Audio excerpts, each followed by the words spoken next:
Bonjour, on se retrouve aujourd'hui pour un rapide tutoriel sur l'utilisation de la genouillère.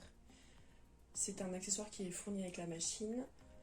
Elle s'installe assez facilement. Il suffit tout d'abord de repérer la vis, de se munir du petit tournevis qui est fourni. On s'assoit à son poste de travail et on enclenche la genouillère dans le trou qui est prévu à cet effet dans le bas de la machine. Et là, en dévissant, on peut jouer sur la profondeur de la genouillère, sur la façon dont elle est penchée, voilà. Et il suffit de se mettre à son poste et d'ajuster. Alors je pense que ça dépend sans doute de la morphologie, de la façon dont on se tient. Moi j'ai déjà le réglage de fait.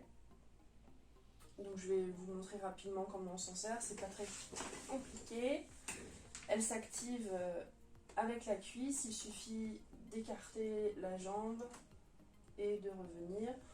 On peut tout à fait coudre en même temps et écarter, avoir le pied sur la pédale, c'est vraiment assez facile. Admettons que vous êtes en train de coudre, vous voulez faire une couture et vous arrivez à l'angle pour pivoter. Donc je vous montre.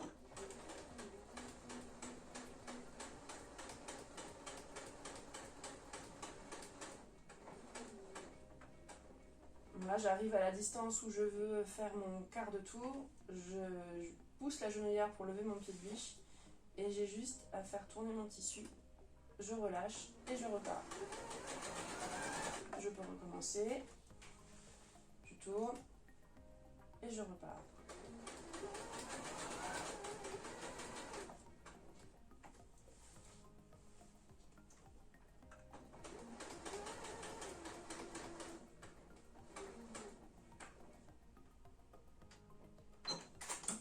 Et quand j'ai terminé mon ouvrage, je peux juste lever la genouillère et le récupérer pour le dégager de sous le pied de biche. Voilà, c'est quand même très simple et ça simplifie énormément la vie. Je dois dire que depuis que je l'ai installée, elle ne bouge jamais de ma machine. Vous voyez d'ailleurs que je l'ai customisée avec du washi tape parce qu'à la base elle est en métal. Et je ne sais pas pour quelle raison, j'ai tendance à me prendre pas des petites décharges, mais vous savez, des petits courts jus pas très agréables. Alors c'est rien de grave, c'est normal, c'est l'électricité statique. Mais du coup, comme j'en avais marre, j'ai mis du washi tape en raccord avec la housse de ma machine. Voilà, j'espère que ce tuto vous a plu. Je vous dis à bientôt.